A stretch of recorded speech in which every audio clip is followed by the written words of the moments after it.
We have come to this Living Wisdom session now. Today I want to talk about welds and fusions. But before that, I want to share a couple of Bible verses on this concept. From Matthew chapter 6, Jesus said, "The eye is the lamp of the body. If your eye is healthy, your whole body will be full of light. But if your eye is bad, then your whole body will be full of darkness." So it actually talks about your perspectives in life. So if you have good perspectives in life, then it will affect every part of your life in a positive way. So as the bad ones. 2 Corinthians chapter 10 in verse 5, it says, "Casting down arguments and every high thing that exalts itself against the knowledge of God, bringing every thought into captivity to the obedience of Christ." Paul was actually saying that we need to identify the not so good thoughts, dismantle them in your mind so that you can actually find peace in your mind. We have a lot of arguments in the mind. It's not even us speaking out. It's just like within your mind, you're arguing within yourself. So Paul was actually saying that, find that, guys, dismantle that. That's how you can find peace. David Riddell actually said that, trace, face, and replace. It's actually the same thing. Jeremiah, he said, look, before we build and plant, we have to uproot, tear down, and destroy. So it talks about renewing your mind. Do we have a Bible study on that? Jesus, he was a man blind from birth, right? But his disciples asked him, he said, hey, look, was his blindness due to his sin or his parents' sin? And then Jesus said, no, none of that. This is just an opportunity for the Lord to show his glory, healing, redemption, and miracles. So, from here, I'll pick up one thing from the disciples. Perhaps the disciples might have thought suffering equals judgment or punishment. But the thing is that suffering is suffering, punishment is punishment. So this is something that we need to look into. All right, so welds and fusions. Basically, what is a weld? A weld is when two totally different ideas or feelings get stuck together in your mind.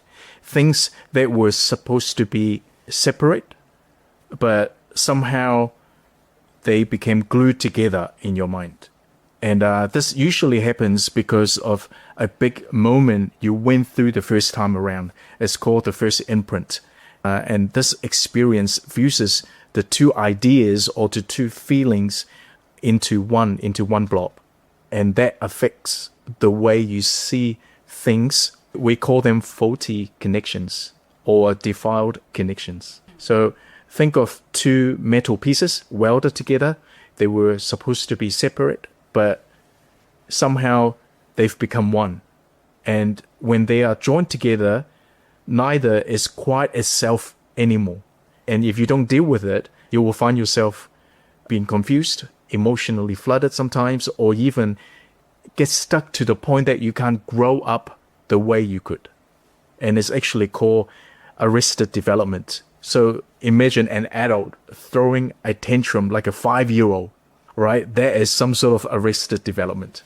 Okay, imagine someone reacts to something without logic, without consideration, without wisdom, as if he forgot that he's an adult, or he forgot about his Christian doctrines. How did you get there?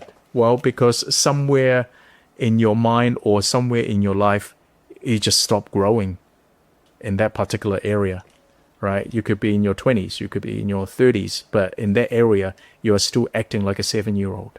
So we all have some of that. So we do have to identify that and to find growth and healing from that. But remember, these fusions or welds, they don't have to stay in your mind permanently, right? And you don't have to keep feeling it.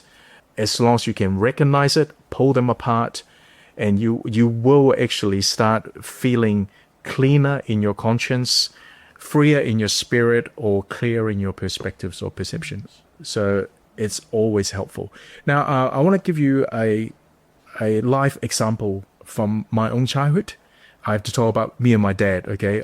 Most of you guys know the story, but I'm going to share a little bit in a different light.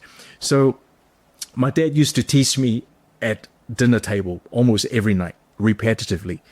And he would laugh and stuff like that. So I was a lot younger. And And even now, I could actually recall a list of things from the experience. First is my dad's heavy breathing. Yeah, whenever he did that, it triggered me like crazy.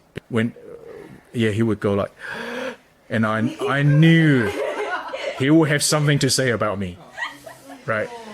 It's just a massive trigger for me. His heavy sighing, his unpleasant facial expressions, his mocking, scolding, like how he actually enjoyed himself as he teased me. But my sister laughing along, okay, my older sister, she would laugh along with his jokes, and I would just sit there, okay. And what about dinner time with my own family as a kid, with mom and dad and siblings? Dinner time with my own family, because whenever I sat there, I just felt like I'm gonna get it. Does that make sense? Being at home, watching Chinese TV episodes, they all enjoy that. And to be honest, when I was young, I went along with it. But ever since I came to New Zealand, I haven't even watched like 30 minutes of it because I really hated it. I actually connected it as unpleasant. It's just like, I'm not watching that because it actually triggers a lot of bad memories for me. So all these things, right? All these things happen simultaneously. As a kid, I connected them all together. They became fused in my mind, and internally I welded these items into one experience. So even when I grew up, when my sister laughed at someone else, I would feel humiliated. She was just laughing at someone else. It's got nothing to do with me. But when I was there, just that feeling, the sense of humiliation just popped up, just came on. Or if I saw someone watching a Chinese TV thing, I would walk out, and it's just like, don't like it, right? And over time, I made more conclusions based on this one unpleasant experience. So I've got a few things that I want to share. I would feel inferior when older men were at the table with me. Just out of nowhere, I would just feel it. I would fear father figures. I would I used to genuinely believe these men didn't care about me or anyone else. So I have my fair share of father's issues. I would feel deeply humiliated when I was teased. I would zone out when I saw older Asian men. Not as bad as dissociation, but I literally just felt like I've got nothing to say. I just felt like I just couldn't be myself, and I have to be on guard all the time. So these are the things. Now, so what are the welds? I came up with 2 or 3. For me, jokes and humor means humiliation and scorn. Laughter gets welded to being mocked. Being different means shame. For me, that was a big one, because like my dad used to compare me with my pretty smart older sister. So like dad would say, oh yeah, you're not like your sister, and obviously as a kid I haven't discovered my own uniqueness, right? So for me, uniqueness gets fused with embarrassment. So whenever I'm not the same as other kids, I would just feel embarrassed. Sometimes as a result, I just wanted to do what they did. I only found this out when I was older. As a kid, you didn't know, Being defensively detached means freedom. That's a big one for me, because I pretty much, like, when we came to New Zealand, I just stayed at home for a year or 2, and then I left home. So I left home as soon as I was financially able to. Making money was not an issue for me. And I just thought, well, leaving home means freedom. But that actually affected us as well. Because, like, now we have our own home, as a married couple. And in the early stage, I still feel like leaving home is freedom. And then Helen would ask, where are you? Right? So yeah, as a result, I would feel either emotionally overwhelmed or emotionally numb, or experience mental blocks because I had defiled connections in my mind. And they color every experience related to those things I just talked about. Like Paul said to Timothy, to the defiled, all things are defiled. Yeah, I can share that from my own personal experience. So until I learn to break it down, until I learn to detach them, until I learn to unpack everything, until I learn to find healing and a bit of grieving, because I really felt like I lost my childhood, so to speak. Like while other kids would get a lot of time and space to play, and I didn't actually. There was a lot of loss I felt like I had to grieve over. But yeah, I think I've reached the point where I can think about one thing without automatically bringing up another thing or the rest. So that's a good success, because when it comes to that point, then you're kind of healed, right? Okay, so there are two types of welds and fusions. One is conceptual welds and one is emotional welds. Conceptual welds and fusions are about ideas. It affects the way you see things. Say, for example, submission is not the same as subjugation. They are just ideas. It's not how you feel, it's just how you see things, right? But another type of welds is emotional. It actually affects the way you feel. Say, when I feel loved, I would also fear betrayal. So that's an emotional reaction. It's not just an idea. It's like, I feel it, you know. Should I love Helen? Because like last time I loved, I was betrayed. You know what I mean? So the two feelings fuse together. No, I'm just making a fake example. She should have said that about me. Sorry, Helen. So does that make sense? Like, you know, you fuse the two feelings together. So now I have some examples. We actually have 74 welds from David Riddell's therapy, and feel free to go through there. But I'll just talk about maybe like 10 short ones. Let's go for it. Correction means humiliation. Feedback feels like an attack. Therefore, you will feel easily offended. Responsibility means failure and accusation. Taking on more duties feels like more chances to mess up or to be blamed. Submission means subjugation. When I yield, that means oppression. I have no choice. Right? But by the way, submission is always two ways. Okay, we don't do one-way relationships. We always do two-way relationships. Even if it's the relationship between you and your parents or your managers or pastors, there are always two ways. You know why? Because you think you need them, but they need you too. You always have to remember that. Now I can speak like a pastor. You think, oh, I need the pastor. I need a shepherd of my soul. By the way, first of all, Jesus is the shepherd of your soul. Okay, us pastors are mini pastors, mini shepherds. And in as much as you think you need a pastor, the pastor needs you as well. If the pastor doesn't have anyone to listen to him, he has no church, he's not a pastor. Does that make sense? That's always two ways. What about parents? You think they always have to listen to my parents. But you know what? When they get older, they need you to take care of them. So you think you need them and they need you too. Does that make sense? What about, you know, managers and workers? You think, oh, I need the money. But you know what? The manager needs you to work too, because they need to produce. They need you. Therefore, negotiate, mate. Negotiate. Okay, next. Apologizing means weakness or injustice. Saying sorry feels so wrong and unfair. Guilt means self-hatred.